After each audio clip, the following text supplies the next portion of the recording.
नमस्कार दोस्तों, Praveen classes YouTube channel में एक बार फिर मैं प्रवीण सत्संगी सर आप सभी का बहुत बहुत स्वागत करता हूं। दोस्तों, आज की एक और वीडियो हम लेकर आ गए हैं बिहार पुलिस कांस्टेबल 2025 परीक्षा के लिए अति महत्वपूर्ण सामान्य ज्ञान, सामान्य विज्ञान तथा हिंदी के प्रश्नों का। दोस्तों, सभी प्रश्न सिलेक्टिवली हैं, एग्जाम ओरिएंटेड हैं, अतः आप लोगों से एक रिक्वेस्ट करूंगा कि इस वीडियो को आप लोग अंत तक जरूर देखें, सभी प्रश्नों को अच्छे से समझें। आगामी दोस्तों बिहार पुलिस कांस्टेबल 2025 परीक्षा के लिए बहुत ही महत्वपूर्ण होने वाली है। दोस्तों वीडियो के अंत में आप लोगों से एक प्रश्न पूछूंगा जिसका जवाब आप लोगों को कमेंट करके बतानी है। तो आइए दोस्तों, आज की वीडियो हम लोग शुरू करते हैं। पहला प्रश्न है, नल सरोवर पक्षी अभयारण्य कहाँ स्थित है? सही उत्तर होगा ऑप्शन ए गुजरात। जी हाँ दोस्तों, नल सरोवर पक्षी अभयारण्य किस राज्य में स्थित है? गुजरात राज्य में स्थित है। ऑप्शन ए सही उत्तर होगा। चलिए अगला प्रश्न, गुणसूत्र क्रोमोसोम कहाँ पाए जाते हैं? बतानी है दोस्तों कि गुणसूत्र कहाँ पाए जाते हैं। सही उत्तर होगा ऑप्शन सी केंद्र में। जी हाँ दोस्तों, गुणसूत्र यानी कि क्रोमोसोम कहाँ पाए जाते हैं? सही उत्तर होगा केंद्र में। ऑप्शन सी सही उत्तर होगा। चलिए अगला प्रश्न, स्वपोषी पोषण के लिए आवश्यक है।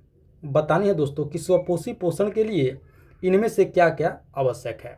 तो देखिए दोस्तों, इसका सही उत्तर होगा ऑप्शन डी उपयुक्त में सभी। ऑप्शन डी हमारा सही उत्तर होगा। चूंकि दोस्तों स्वपोषी पोषण के लिए कार्बन डाइऑक्साइड तथा जल आवश्यक होता है, क्लोरोफिल आवश्यक होता है और सूर्य का प्रकाश यह भी आवश्यक होता है। अतः हमारा सही उत्तर होगा ऑप्शन डी उपयुक्त में सभी। आप लोगों को याद रखनी है। चलिए अगला प्रश्न, निम्न में कौन असुर का पर्यायवाची नहीं है? बतानी है दोस्तों कि इसमें से कौन सा शब्द असुर का पर्यायवाची शब्द नहीं होगा। सही उत्तर होगा ऑप्शन ए चर। जी हाँ दोस्तों, असुर का पर्यायवाची चर नहीं होगा। बाकी तीनों निशाचर, राक्षस और दैत्य, तीनों असुर का पर्यायवाची शब्द होगा। ऑप्शन ए असुर का पर्यायवाची शब्द नहीं होगा। चलिए अगला प्रश्न, चुनाव में मत पत्रों का प्रयोग सर्वप्रथम किस देश में हुआ था? बतानी है दोस्तों कि चुनाव में मत पत्र का प्रयोग करने वाला सर्वप्रथम देश कौन सा था? सही उत्तर होगा ऑप्शन बी ऑस्ट्रेलिया। जी हाँ दोस्तों, ऑस्ट्रेलिया में चुनाव में पहली बार मत पत्रों का प्रयोग किया गया था। ऑप्शन बी सही उत्तर होगा ऑस्ट्रेलिया। चलिए अगला प्रश्न देखते हैं, पंचायती राज का सबसे छोटा अंग कौन सा है? दोस्तों इसका सही उत्तर होगा ऑप्शन सी ग्राम पंचायत। जी हाँ दोस्तों, पंचायती राज का सबसे छोटा अंग ग्राम पंचायत होता है। ऑप्शन सी सही उत्तर होगा। चलिए अगला प्रश्न, आत्मकथा शाहनामा के लेखक कौन है? बतानी है दोस्तों कि आत्मकथा शाहनामा के लेखक कौन है? सही उत्तर होगा ऑप्शन बी फिरदौसी। जी हाँ दोस्तों, शाहनामा के लेखक आप लोगों को याद रखनी है फिरदौसी। ऑप्शन बी सही उत्तर होगा। चलिए अगला प्रश्न, गृहस्थ का विपरीतार्थक शब्द क्या होगा? दोस्तों बताने हैं गृहस्थ का विपरीतार्थक शब्द अर्थात विलोम शब्द क्या होगा। सही उत्तर होगा ऑप्शन डी सन्यासी। जी हाँ दोस्तों, गृहस्थ का विपरीतार्थक शब्द क्या होगा? सन्यासी। ऑप्शन डी सही उत्तर होगा। आइए अगला प्रश्न, निम्नलिखित में से स्त्रीलिंग शब्द का चयन करें। दोस्तों बतानी है कि इसमें से स्त्रीलिंग शब्द कौन सा होगा। सही उत्तर होगा ऑप्शन बी शिष्या। जी हाँ दोस्तों, शिष्या जो होता है यह स्त्रीलिंग शब्द होता है, आप लोगों को याद रखनी है। ऑप्शन बी सही उत्तर होगा। चलिए अगला प्रश्न, मोइनुद्दीन चिश्ती के मुख्य शिष्य कौन थे? बतानी है दोस्तों कि मोइनुद्दीन चिश्ती के मुख्य शिष्य का नाम क्या था। सही उत्तर होगा ऑप्शन बी निजामुद्दीन औलिया। जी हाँ दोस्तों, निजामुद्दीन औलिया जो थे मोइनुद्दीन चिश्ती के मुख्य शिष्य थे, आप लोगों को याद रखनी है। सूफी संत निजामुद्दीन औलिया।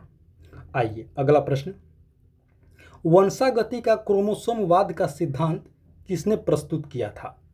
बतानी है दोस्तों कि वंशागति का क्रोमोसोमवाद का सिद्धांत किसने प्रस्तुत की थी। सही उत्तर होगा ऑप्शन डी सटन एवं दोस्तों बोमेरी ने। आप लोगों को याद रखनी है ऑप्शन डी सटन एवं बोमेरी ने वंशागति का क्रोमोसोमवाद का सिद्धांत प्रस्तुत की थी? 1902 ईस्वी में। ये भी आप लोग याद रखेंगे। 1902 ईस्वी में दोस्तों वाल्टर सटन एवं थियोडोर बोमेरी ने दोस्तों वंशागति का क्रोमोसोमवाद का सिद्धांत इन्होंने प्रस्तुत की थी।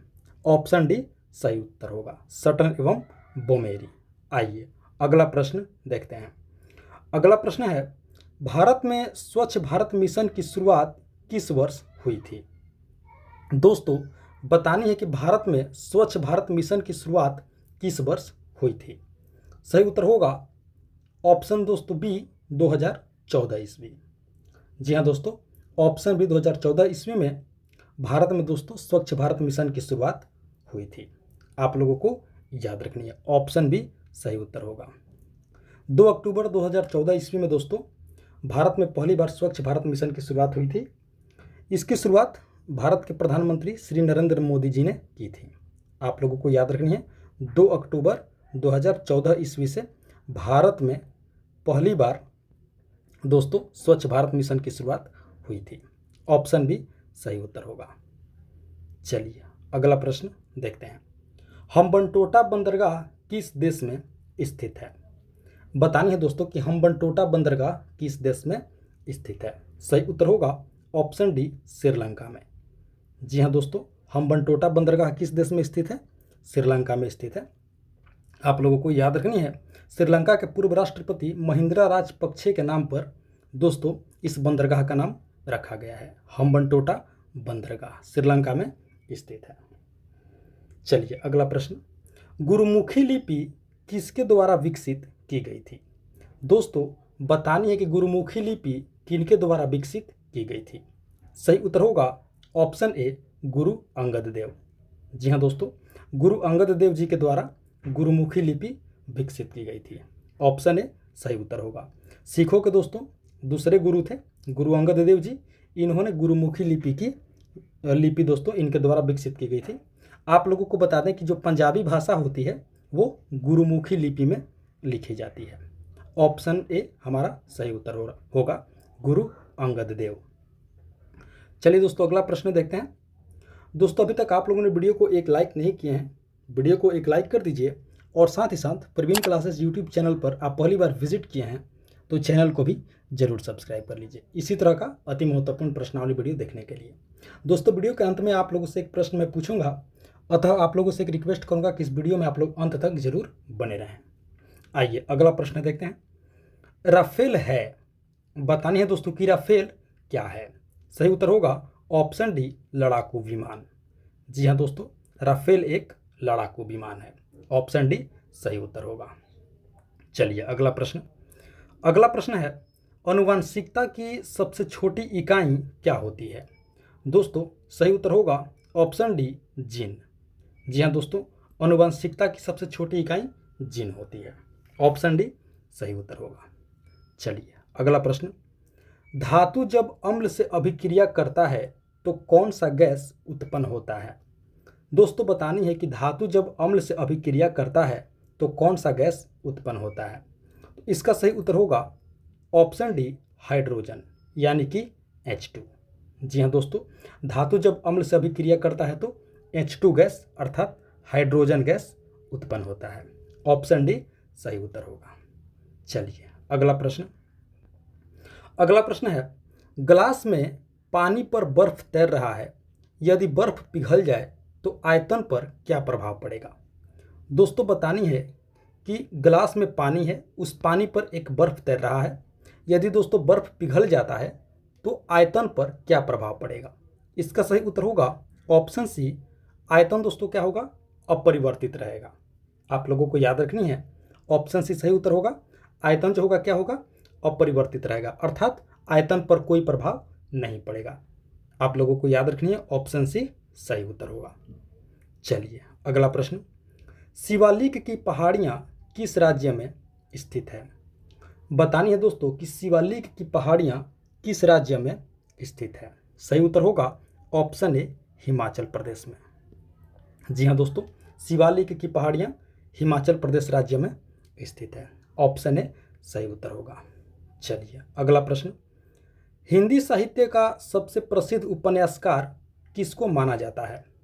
दोस्तों बतानी है कि जो हिंदी साहित्य के सबसे प्रसिद्ध उपन्यासकार हैं किनको माना जाता है। सही उत्तर होगा ऑप्शन सी मुंशी प्रेमचंद को। जी हाँ दोस्तों, मुंशी प्रेमचंद जी को हिंदी साहित्य का सबसे प्रसिद्ध उपन्यासकार माना जाता है। आप लोगों को याद रखनी है, ऑप्शन सी सही उत्तर होगा। चलिए अगला प्रश्न, तीन ओर से सागरों से घिरे हुए भूभाग को क्या कहा जाता है। दोस्तों बतानी है कि तीन ओर से जो सागर से घिरे हुए भूभाग होते हैं क्या कहा जाता है। सही उत्तर होगा ऑप्शन बी प्रायद्वीप। जी हाँ दोस्तों, प्रायद्वीप कहा जाता है तीन ओर से सागरों से घिरे हुए भूभाग को। ऑप्शन बी सही उत्तर होगा। चलिए अगला प्रश्न, सामुराई योद्धा किस देश से संबंधित हैं। बतानी है दोस्तों कि सामुराई जो योद्धा होते हैं किस देश से संबंधित हैं। सही उत्तर होगा ऑप्शन बी जापान से। जी हाँ दोस्तों, सामुराई योद्धा जापान देश से संबंधित है। ऑप्शन बी सही उत्तर होगा। आप लोगों को याद रखनी है ऑप्शन बी सामुराई योद्धा जापान से। दोस्तों अब बारी है उस प्रश्न की जिसका जवाब आप लोगों को कमेंट करके बतानी है। दोस्तों आप लोग कमेंट करके बताइए कि निम्नलिखित में से किसको कोशिका का पावर प्लांट भी कहा जाता है। इसका जवाब आप लोग हमें कमेंट करके जरूर बताएंगे। कोशिका का पावर प्लांट किसे कहा जाता है। यहाँ पे 4 ऑप्शन है, आप लोग जो सही उत्तर होगा उसका जवाब आप लोग कमेंट करके जरूर बताएंगे। तो दोस्तों ये थी हमारी आज की बिहार पुलिस कांस्टेबल 2025 परीक्षा के लिए अति महत्वपूर्ण सामान्य ज्ञान, सामान्य विज्ञान तथा हिंदी के प्रश्नावली वीडियो। आशा करते हैं वीडियो को आप लोग अंत तक जरूर देखे होंगे, सभी प्रश्नों को अच्छे से समझे होंगे और याद भी कर लिए होंगे। तो दोस्तों आप सभी से एक बार फिर से रिक्वेस्ट करूंगा कि वीडियो को अभी तक लाइक नहीं किए हैं तो वीडियो को एक लाइक कर दीजिए, और साथ ही साथ प्रवीण क्लासेज यूट्यूब चैनल पर आप पहली बार विजिट किए हैं तो चैनल को भी जरूर सब्सक्राइब कर लीजिए इसी तरह का अति महत्वपूर्ण प्रश्नावली वीडियो प्रतिदिन देखने के लिए। और हाँ दोस्तों, इसका जवाब आप लोग हमें कमेंट करके जरूर बताएंगे कि निम्नलिखित में से किसको कोशिका का पावर प्लांट भी कहा जाता है। आप लोग हमें कमेंट करके जरूर बताएंगे। तो दोस्तों मिलते हैं एक और मोस्ट इंपॉर्टेंट टॉपिक वीडियो लेकर के, तब तक के लिए आप सभी का बहुत बहुत धन्यवाद। जय हिंद दोस्तों।